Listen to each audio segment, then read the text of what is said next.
11 Golden Age stars who beat their wives. They were Hollywood's leading men, handsome, charming, and adored by millions. On screen, they wooed the most beautiful women in the world with tender words and gentle touches. The cameras captured their romantic sides, and America fell in love. But when the lights went down and the cameras stopped rolling, a different story unfolded behind closed doors. The same men who played heroes and lovers on screen terrorized the women who had the misfortune of marrying them. Hollywood's golden age had a dirty secret. The stars who taught America how to love were teaching their wives about fear. Their mansions weren't just homes, they were private battlegrounds where fame and power created perfect cover for abuse that the studio system worked tirelessly to conceal. The studios didn't just hide affairs and drinking problems, explains former Publicity Department Secretary Margaret Wilson. They actively covered up domestic violence. Police would be paid off, doctors would be silenced, and publicists would craft stories about accidents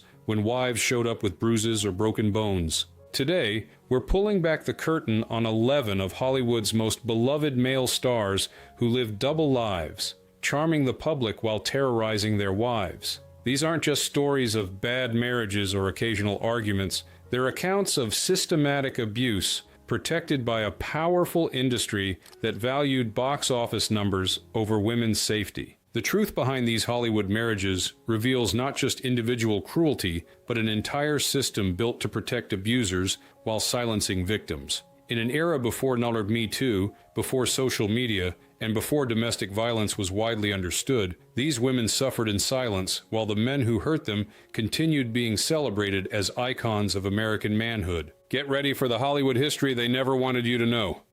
A lot of good things. I was just drifting around, and I had a ready ear, and I was able to... The wholesome crooner, Bing Crosby. Bing Crosby was America's beloved crooner, the smooth-voiced star whose Christmas specials and road movies with Bob Hope created an image of wholesome, paternal warmth. With his pipe, cardigan sweaters, and easy smile, Crosby represented the ideal American dad that post-war audiences wanted to believe in. Behind that carefully crafted image lurked a man with a terrifying temper and a willingness to use his fists on those weaker than himself, including his wife and children. Crosby's son Gary wrote in his shocking 1983 memoir that Bing physically and emotionally abused him and his brothers, notes family violence historian Dr. Rebecca Stevens. The book Going My Own Way painted a disturbing portrait of life inside the Crosby household, one completely at odds with Bing's public persona as the ultimate good-natured family man. While Gary's memoir focused primarily on the brutal treatment he and his brothers received,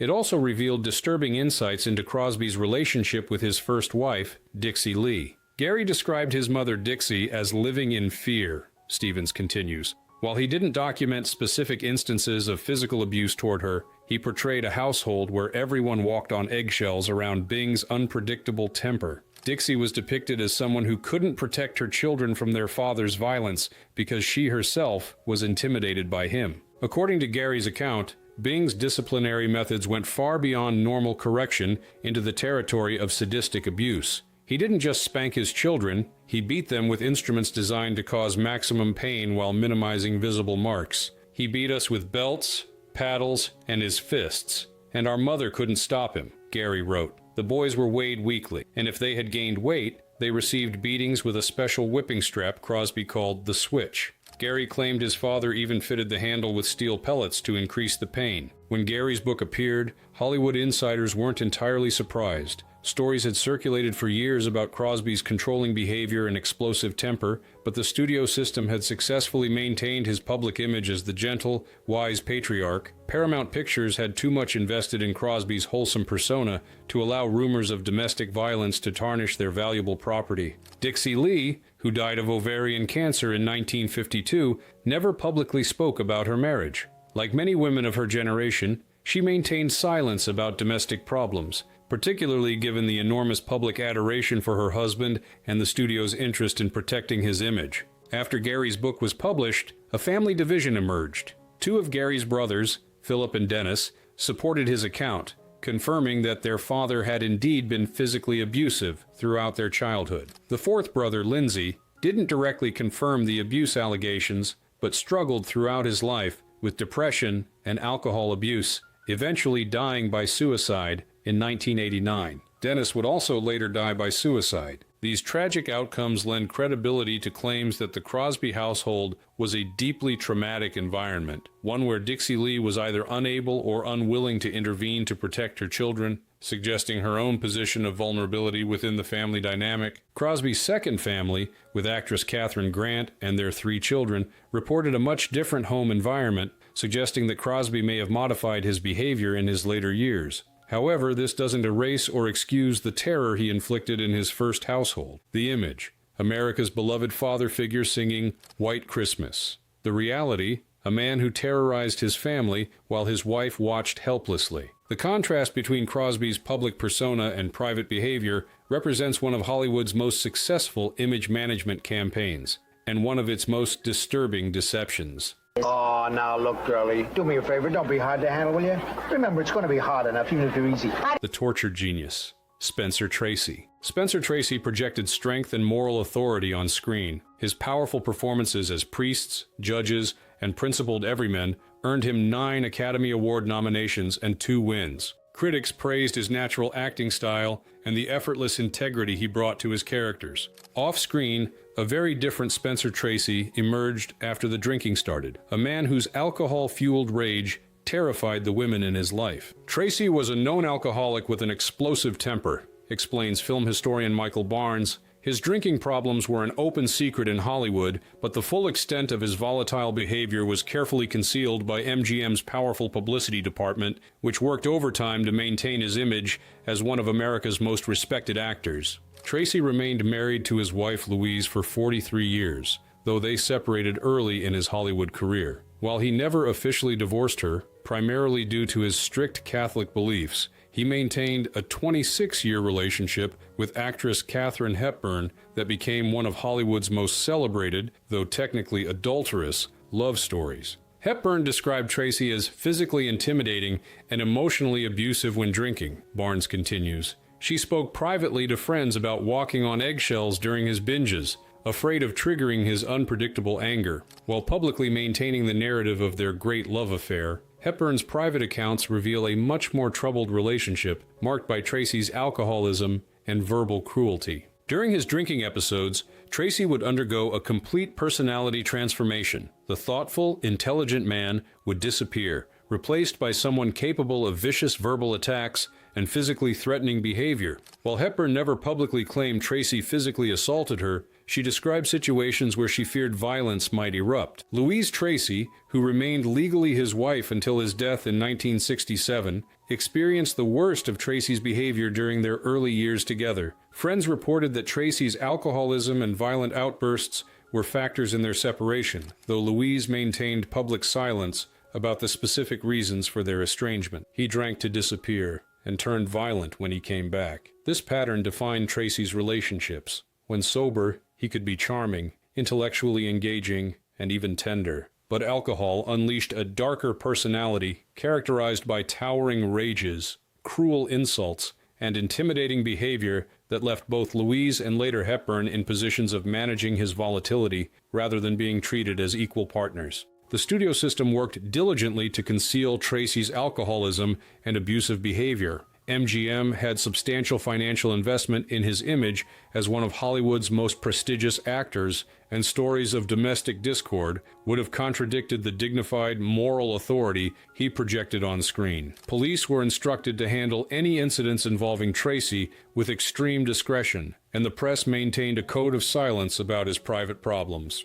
Tracy's story illustrates how completely Hollywood could separate public image from private reality, creating a beloved screen presence from a man whose actual behavior caused significant suffering to those closest to him. His acting legacy remains extraordinary, but the human cost of his untreated alcoholism and abusive tendencies represents the dark shadow behind his professional achievements. The image, the dignified, principled everyman of American cinema. The reality, an alcoholic whose drinking unleashed a monster that terrified the women who loved him. I had to constantly feed them. I had a bucket of fish by my side in the sea, talking to this seal and feeding it between the shots. The deadly charmer, Rex Harrison. Rex Harrison epitomized sophisticated charm on screen, whether playing the refined Professor Henry Higgins in My Fair Lady or the whimsical doctor who talks to animals in Dr. Dolittle, Harrison projected cultured elegance that made him one of Hollywood's most distinguished British imports. This polished exterior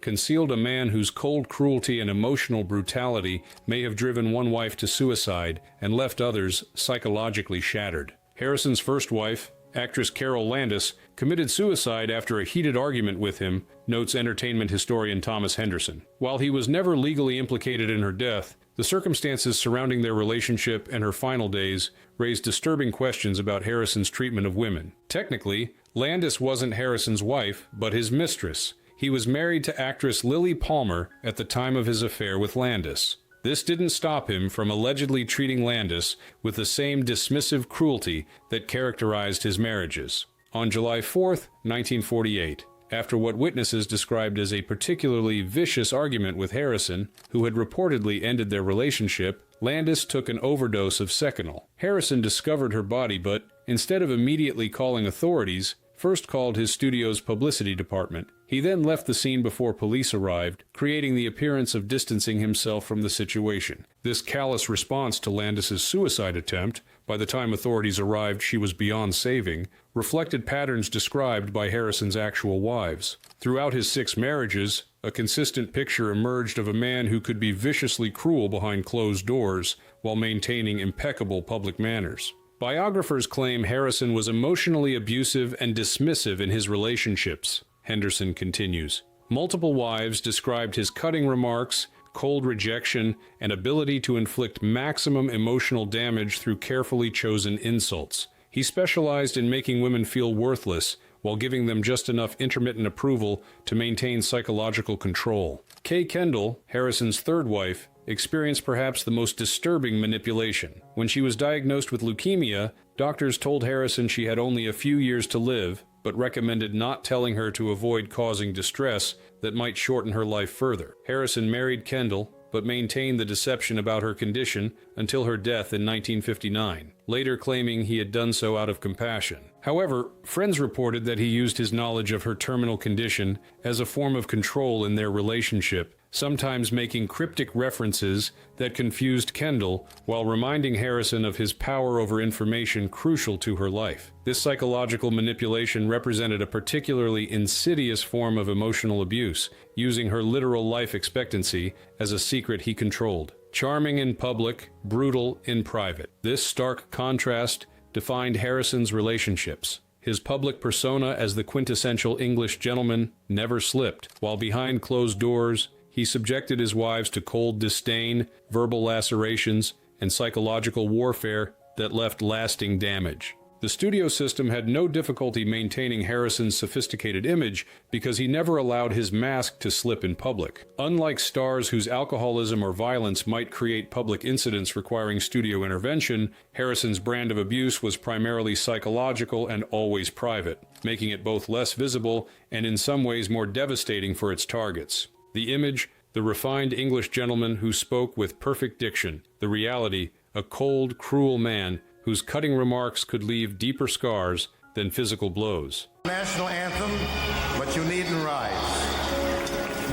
The volatile voice, Frank Sinatra. Frank Sinatra's voice made women swoon across America. His smooth, intimate singing style created the impression of a tender, romantic speaking directly to each female listener. This musical persona, combined with his cool Rat Pack image, established Sinatra as the ultimate ladies' man, sophisticated, passionate, and irresistible. The women who actually shared his life, however, experienced a very different Sinatra, one whose volcanic temper and physical aggression turned romance into terror with alarming frequency. Sinatra had documented violent outbursts and multiple domestic incidents with wives Nancy Barbado and Ava Gardner, explains celebrity biographer Rebecca Santos. While his public image focused on his musical genius and suave personality, in private settings Sinatra was known for explosive anger that could quickly escalate from shouting to physical confrontation. His first wife, Nancy Barbado, endured the early manifestations of this pattern. Married in 1939 when Sinatra was still building his career,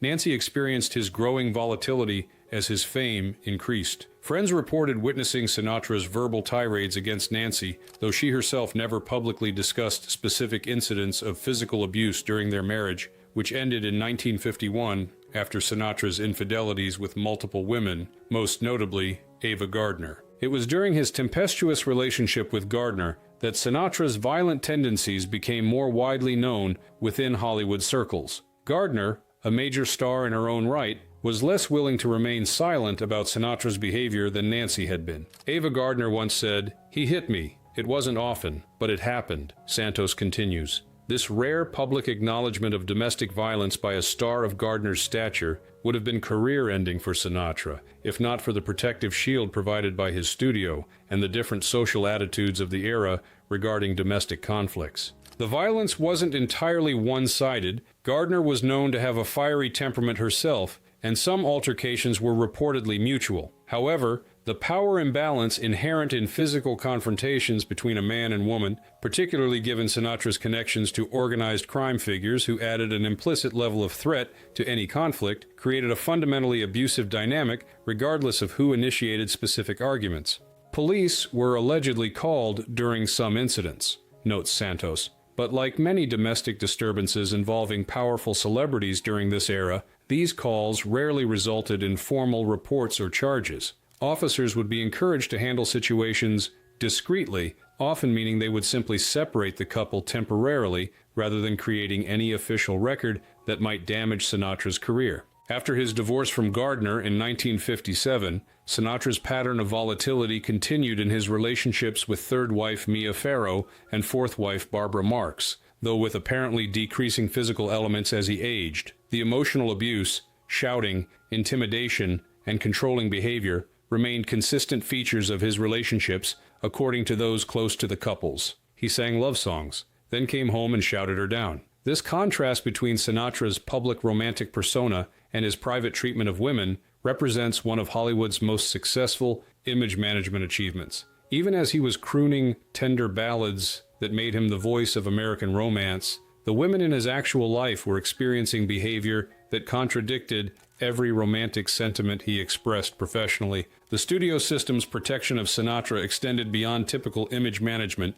due to his connections with organized crime figures. These associations created additional layers of intimidation that prevented victims, witnesses, and law enforcement from addressing his domestic violence through normal channels, effectively placing him above accountability for his treatment of women. The image, the smooth-voiced romantic who made America fall in love. The reality, a man whose explosive temper turned private homes into war zones. Good evening. Good evening. Please don't make me rude, but I couldn't help noticing you back there on the terrace. I said to myself, I've seen that face somewhere before. The swashbuckling abuser, Errol Flynn. Errol Flynn defined swashbuckling heroism for a generation of moviegoers. His daring performances in films like Captain Blood and The Adventures of Robin Hood established him as cinema's ultimate adventurer, handsome, athletic, and irresistibly charming as he battled villains and rescued damsels in distress. Off-screen, Flynn's behavior inverted this heroic persona completely. The women in his life weren't rescued by Flynn. They needed rescue from him. Flynn was married 3 times, with a long history of violent behavior and statutory rape charges, notes film historian Margaret Collins. Behind his charismatic public image lurked a man with deeply troubling attitudes toward women, combining sexual predation with physical intimidation and controlling behavior that created a pattern of abuse throughout his relationships. Flynn's first marriage to actress Lily Damita established the template for his approach to wives.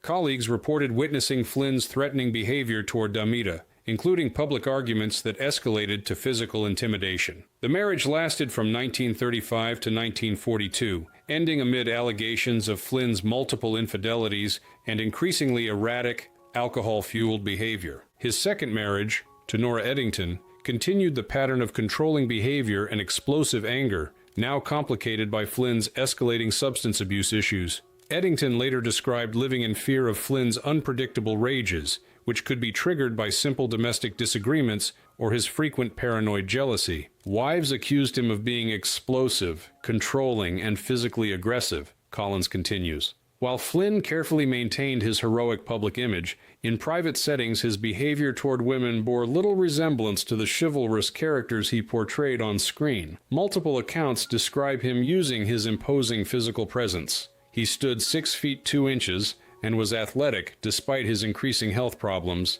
to intimidate the women in his life. By his third marriage to actress Patrice Wymore in 1950, Flynn's health was declining due to his excessive drinking and reported drug use. However, his volatile behavior continued, with Wymore reportedly experiencing similar patterns of control and intimidation that had characterized his previous marriages. Beyond the domestic abuse that defined his marriages, Flynn's broader attitude toward women revealed deeply disturbing patterns. In 1942, he was charged with statutory rape of 2 underage girls, ages 17 and 16. While ultimately acquitted, the trial revealed Flynn's predatory sexual behavior and casual disregard for appropriate boundaries with young women, aspects of his character that the studio system had previously managed to keep hidden from the public. The swashbuckler fought everyone, including his wives. This observation captures the fundamental contradiction of Flynn's public and private personas.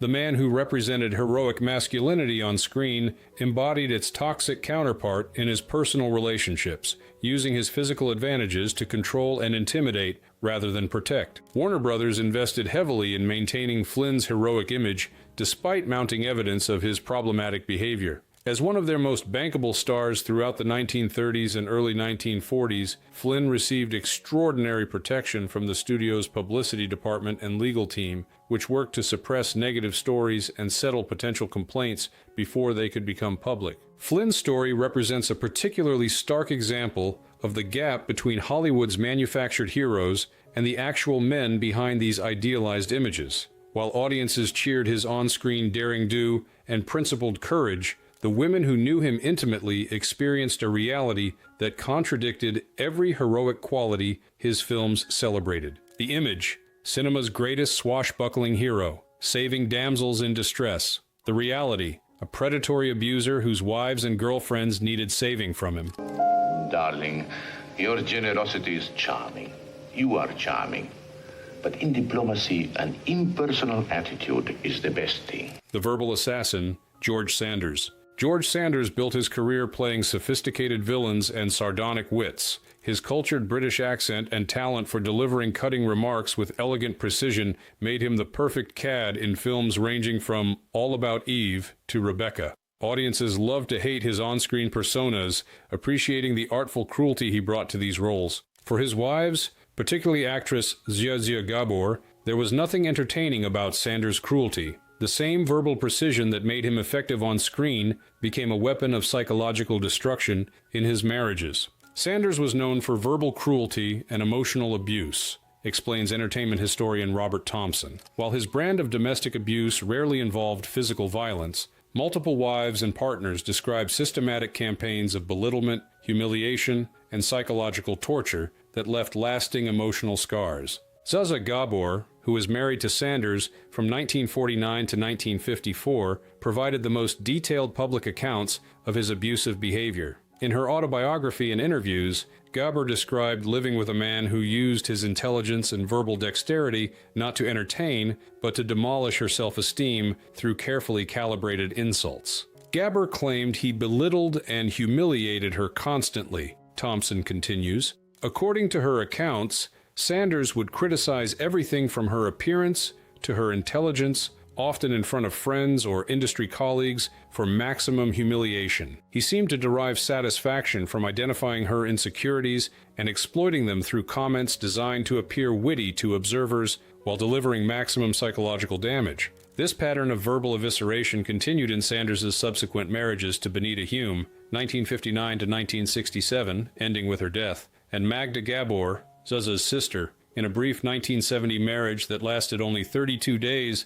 before she filed for divorce, citing his mental cruelty. He never raised a hand. He didn't have to. His words were worse. This assessment captures the distinctive nature of Sanders' abuse. less visible than physical violence but potentially no less damaging in its psychological impact. Sanders weaponized his intelligence and verbal precision to maintain control in his relationships, creating an atmosphere of constant criticism that left his partners perpetually off balance and insecure. The entertainment industry of the era had little framework for recognizing or addressing this type of emotional abuse. While physical violence might occasionally generate police involvement or public incidents requiring studio intervention, the kind of systematic verbal cruelty that characterized Sanders' relationships remained largely invisible to outside observers, or worse, was sometimes misinterpreted as merely his famous wit operating in private settings. Sanders' own psychological struggles became tragically evident in his 1972 suicide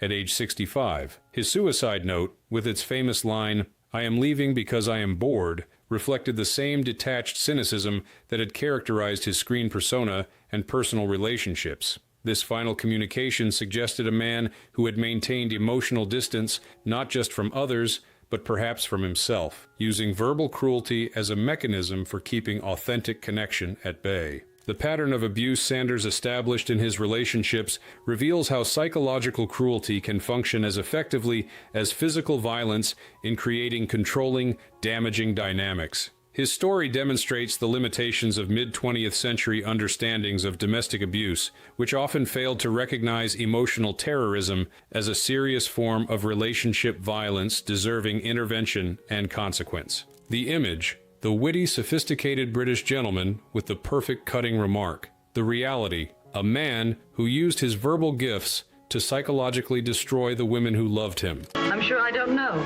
Why don't you try it and find out? Thanks very much.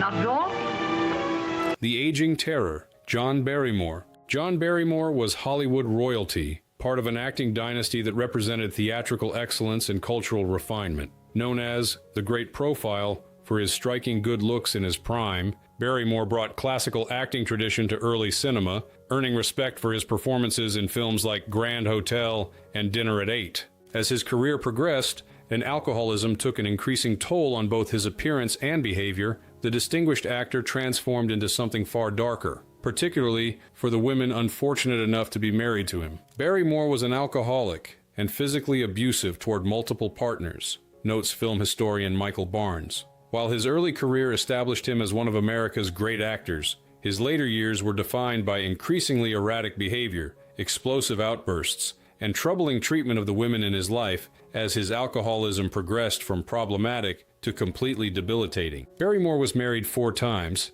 but it was his 4th wife, actress Elaine Barry, who provided the most detailed accounts of his abusive behavior during the final phase of his life and career. Married to Barrymore from 1936 to 1940, Barry experienced the actor in his declining years, when his alcoholism had advanced to the point of causing significant physical and mental deterioration. Elaine Barry detailed episodes of rage, furniture smashing, and threats, Barnes continues. According to her accounts, Barrymore's drinking would trigger explosive anger that transformed their home into a danger zone. While he had always been prone to dramatic behavior, his later years saw these tendencies evolve into genuinely frightening episodes that left Barry fearing for her safety. Barry described incidents where an intoxicated Barrymore would destroy household items, breaking mirrors and overturning furniture during arguments. More disturbing were the occasions when his rage focused directly on her, with verbal tirades escalating to physical intimidation and threats that sometimes caused her to flee their home until he had sobered and calmed down. The pattern of alcohol-fueled violence wasn't limited to Barry. Previous wives had experienced similar behavior, though with less public documentation. His 3rd wife, actress Dolores Costello, married 1928 to 1934, maintained more privacy about their relationship, but reportedly left the marriage partly due to Barrymore's increasing alcoholism and the behavioral problems that accompanied it. He didn't age gracefully, he aged violently. This observation captures the trajectory of Barrymore's personal decline, the way his distinguished early career gave way to a troubling final chapter marked by addiction and abuse. Unlike stars who managed to maintain at least public dignity throughout their lives, Barrymore's deterioration became increasingly difficult for the studio system to conceal as his behavior grew more erratic and his alcoholism more visible. By the time of his death in 1942, at age 59, Barrymore had become a cautionary tale within Hollywood, a once great star whose personal demons had destroyed both his career and his relationships. The physical toll of decades of heavy drinking was evident in his appearance, while the psychological and behavioral impact manifested in his treatment of those closest to him, particularly his wives. Barrymore's story illustrates a pattern common to several Golden Age stars: the way untreated alcoholism could transform talented, successful men into abusive partners whose violence increased as their health and careers declined. The entertainment industry of the era had few mechanisms for addressing addiction or protecting spouses from its consequences, creating situations where wives like Barry had little recourse except endurance or escape. The image: the distinguished classical actor from America's greatest theatrical family. The reality: a deteriorating alcoholic whose rage turned household objects, and sometimes people, into targets. Like an awful lot of fun, doesn't it? Yeah. Wait a minute here. There is something here that needs explaining. What needs explaining? What's all this nonsense about you dancing with Van Johnson? The Cuban Rage, Desi Arnaz. Desi Arnaz charmed America as Ricky Ricardo, the loving if sometimes exasperated husband to Lucille Ball's zany Lucy on I Love Lucy. Their on-screen chemistry and apparent devotion created one of television's most beloved couples, with millions of viewers inviting them into their living rooms each week to share in their comedic domestic adventures. The reality behind television's most famous marriage revealed a disturbing gap between public perception and private truth, one where Ball's comedic portrayal of a wife trying to please her husband took on darker dimensions when the cameras stopped rolling. Lucille Ball never claimed physical abuse, but friends reported violent outbursts, property damage, and screaming matches, notes television historian Rebecca Santos. The contrast between the beloved TV couple and their actual relationship represents one of Hollywood's most successful illusions, a fictional marriage that audiences accepted as reflecting reality while the truth remained carefully hidden behind studio gates. Ball and Arnaz's actual relationship was complicated by multiple factors that created a volatile dynamic. Arnaz's frequent infidelity created ongoing tension, with Ball repeatedly confronted by evidence of his affairs with other women. His heavy drinking exacerbated the situation, lowering his inhibitions and triggering explosive arguments that sometimes escalated beyond verbal confrontation. Friends described incidents where an intoxicated Arnaz would become uncontrollably angry, smashing dishes, breaking furniture, and engaging in tirades that could last for hours, Santos continues. While Ball never publicly claimed that Arnaz physically struck her, those close to the couple reported that she sometimes feared for her safety during his worst episodes, particularly when alcohol intensified his jealous accusations or rage over perceived slights. The couple's business relationship added another layer of complexity to their troubled marriage. As co-owners of Desilu Productions, they maintained professional collaboration even as their personal relationship deteriorated, creating situations where Ball couldn't simply leave the marriage without potentially damaging her career and the television empire they had built together. Combined with chronic cheating and drinking, Lucille was reportedly afraid for her safety during certain periods, explains Santos. The power dynamics within their relationship were complicated by their business partnership, with Ball sometimes feeling trapped in a marriage that had become emotionally abusive but represented significant professional and financial entanglements that would be difficult to disentangle. The public narrative around their relationship focused on cultural differences and temperamental mismatches, Arnaz's Latin temper versus Ball's driven professionalism, rather than acknowledging the more troubling aspects of his behavior. This framing minimized legitimate concerns about his conduct, while providing a convenient explanation for tensions that occasionally became visible despite the couple's efforts to maintain their public image.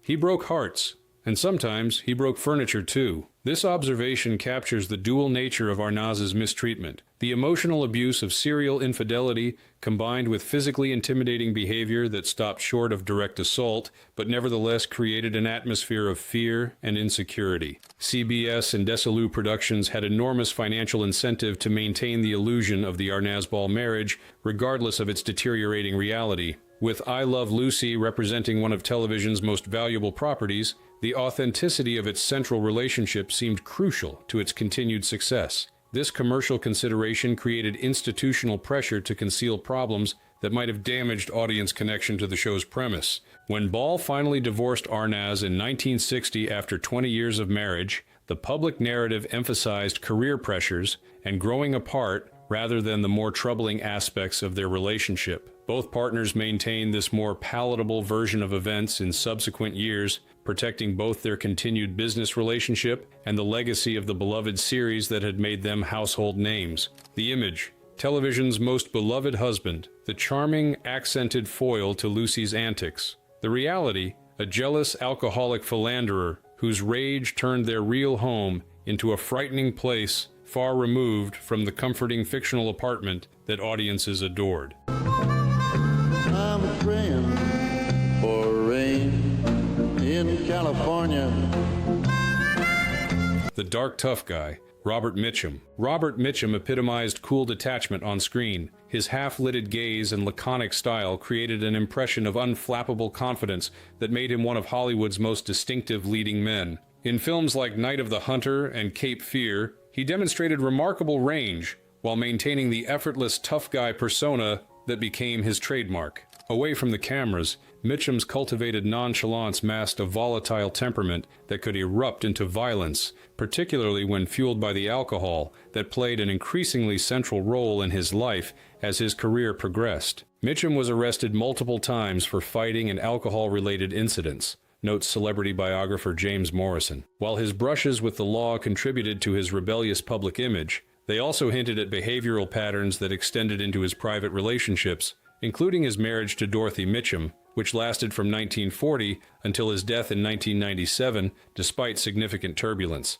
Dorothy Mitchum maintained remarkable public discretion throughout their 57-year marriage, rarely discussing the difficulties she experienced as Robert's wife. This silence reflected both the generational expectations for wives of her era and the particular challenges of being married to a star whose tough guy image was valuable commercial property for the studio system. Biographers say he had violent fights with wife Dorothy, though she stayed with him, Morrison continues. Those close to the couple reported that Mitchum's drinking would trigger arguments that sometimes escalated to physical confrontation, though the specific nature of these incidents remains largely undocumented due to Dorothy's privacy and the studio system's effective suppression of potential scandals. Mitchum's 1948 arrest for marijuana possession brought unwanted attention to his personal behavior, requiring significant studio intervention to protect his career. While this incident focused on drug use rather than domestic issues, it illustrated both Mitchum's disregard for conventional boundaries and the industry's capacity to manage potentially career-ending situations when sufficiently motivated by financial considerations. He didn't start fights until he drank. Then he didn't stop them. This pattern characterized Mitchum's relationship with conflict both publicly and privately. When sober, he often projected the same cool detachment that defined his screen persona. But alcohol transformed this characteristic reserve into volatile unpredictability, creating situations where minor disagreements could escalate to physical confrontation with little warning. Dorothy Mitchum's decision to remain in the marriage despite these challenges reflected multiple factors beyond simple endurance of abuse. As the mother of their children and a woman of her generation, she faced both practical limitations and social expectations that complicated any potential decision to leave the relationship, regardless of Robert's behavior. The entertainment industry's approach to Mitchum's behavior exemplified its typical handling of valuable male stars during this era, simultaneously exploiting the dangerous aspects of his persona for marketing purposes, while working to ensure that specific incidents of misconduct remained contained and unpublicized. This created a situation where hints of Mitchum's volatility became part of his appeal, without allowing the full reality of his behavior to threaten his marketability. Mitchum's case illustrates a particularly common dynamic in Hollywood relationships: the way certain forms of male misbehavior became integrated into stars' public images as roguish or rebellious qualities, while the actual impact of this behavior on wives and families remained carefully hidden from public view. The bad boy became a marketable commodity, even as the real consequences of that behavior were absorbed privately by women who had little recourse against powerful husbands protected by an enabling industry. The image, the ultimate cool, unflappable tough guy who never lost his composure. The reality, an alcohol-fueled volcano whose eruptions left his wife picking up the pieces for nearly 6 decades. So that's it. Sit on a rock in the middle of Lake Michigan, pick your nose, examine your navel. Call that getting out of it? The coldly cruel James Mason. James Mason brought refined menace to the screen, his distinctive voice and penetrating gaze creating some of cinema's most memorable villains. Even in sympathetic roles, Mason projected an intensity that suggested complexity beneath a controlled surface, a quality that made him one of Hollywood's most respected British imports throughout the 1950s and beyond. In his private life, Mason's controlled demeanor masked a different kind of intensity, a calculated cruelty toward his wife Pamela that manifested not in explosive outbursts, but in sustained psychological warfare conducted with the same precision he brought to his performances. Mason's wife Pamela wrote in her memoir about controlling demeaning behavior, notes film historian Thomas Henderson. Unlike abusers whose violence erupted in dramatic episodes, Mason specialized in a more insidious form of mistreatment. Consistent undermining, calculated humiliation,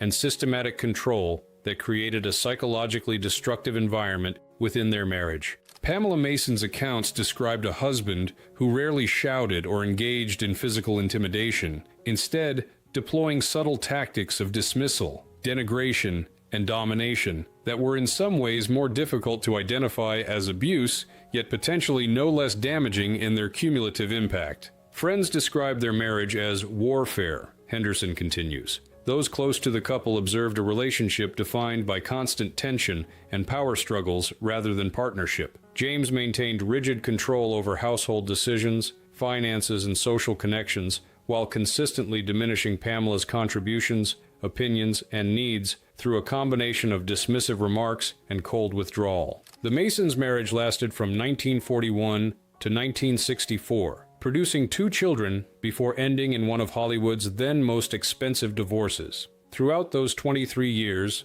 James maintained public dignity while allegedly engaging in private behavior that systematically undermined his wife's confidence and autonomy. Pamela Mason's eventual public accounts of their marriage revealed a man whose mistreatment operated through calculated precision rather than explosive rage. She described James regulating her behavior through disapproval, withholding affection and financial resources when displeased, and employing his considerable verbal skills to deliver devastating critiques disguised as reasonable commentary. He wasn't a brute, just a slow burn kind of cruel. This distinction captures the distinctive nature of Mason's alleged abuse, less immediately identifiable than physical violence or explosive verbal tirades, but potentially equally harmful through its persistent, inescapable nature. Like water slowly eroding stone, Mason's approach gradually wore away his wife's psychological defenses through constant subtle pressure rather than dramatic incidents. The entertainment industry of the era had even less framework for recognizing this type of abuse than for addressing more obvious physical mistreatment. The absence of visible bruises or public incidents meant Mason's behavior remained entirely private until Pamela began speaking about it after their divorce, by which point his established reputation largely insulated him from serious professional consequences. Mason's approach to controlling his wife reflected the same attention to detail and psychological insight that made him effective on screen, a troubling application of genuine talent toward destructive ends in his personal relationship. His story illustrates how domestic abuse can manifest through sophistication rather than merely brute force, creating situations where victims may struggle to name or identify their experience even as they suffer its effects. The image, the sophisticated British actor with perfect diction and controlled intensity. The reality, a methodical, emotional torturer whose weapon wasn't his fists, but his calculating mind. No.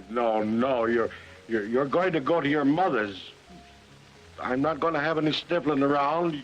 The beloved brute, Wallace Beery. Wallace Beery created a career playing lovable tough guys with hearts of gold. His gruff exterior hiding inner kindness became his signature in films like The Champ, where his performance as a down-and-out boxer caring for his son won him an Academy Award. This screen persona established Beery as one of MGM's most reliable stars throughout the 1930s and early 1940s.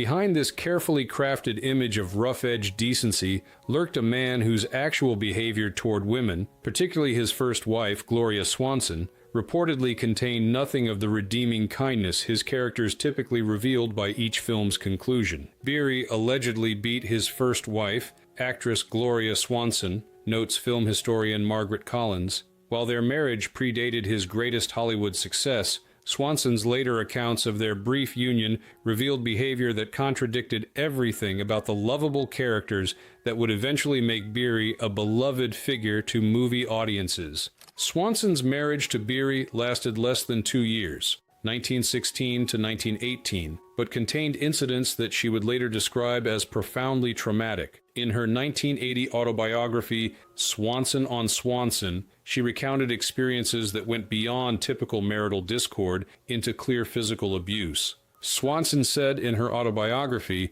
that Beery once punched her in the stomach, causing a miscarriage. Collins continues, "This devastating allegation represented one of the most serious accusations of domestic violence from the early Hollywood era, made more significant by coming from a major star about another major figure in the industry." According to Swanson, this assault occurred after she became pregnant, suggesting Beery's deliberate intention to end the pregnancy through violence. This incident, if accurately described, would represent not just domestic abuse, but potentially criminal assault. However, like many allegations from this period of Hollywood history, it remained primarily Swanson's word against Beery's, with no contemporary documentation or legal proceedings to provide additional verification. What gives Swanson's account additional credibility is that she waited over 60 years to make these allegations public, well after Beery's death in 1949 had removed any possibility of legal repercussions or professional advantage from such claims. Her willingness to share these experiences in her final years suggests a desire to establish historical truth rather than pursue personal gain. The contrast between Beery's alleged private behavior and his carefully constructed screen persona represents one of Hollywood's most successful image management achievements, creating a beloved figure associated with gruff kindness from a man whose actual treatment of at least one woman in his life reportedly demonstrated genuine cruelty. He was beloved on screen and monstrous off it. This observation captures the extraordinary disconnect between Beery's public image and the behavior described by Swanson. The man who made audiences laugh and cry with his portrayal of flawed but fundamentally decent characters allegedly engaged in conduct that contradicted these qualities entirely in his private life. MGM had significant financial investment in maintaining Beery's likable image, particularly after his Academy Award success established him as one of the studio's valuable properties. Any hint of the behavior Swanson would later describe would have devastated his carefully constructed persona and potentially ended his career, creating powerful institutional motivation to suppress any contemporary accounts or rumors about his treatment of women. Beery's case illustrates the particular effectiveness of the studio system in separating public persona from private reality during Hollywood's golden age. Without today's social media and interconnected press, stars' images could be manufactured and maintained with remarkable completeness, allowing figures like Beery to project values and qualities on screen that bore little resemblance to their actual character and conduct. The image, the gruff exterior, hiding a heart of gold in beloved family films. The reality, a man who allegedly punched his pregnant wife in the stomach, causing a miscarriage.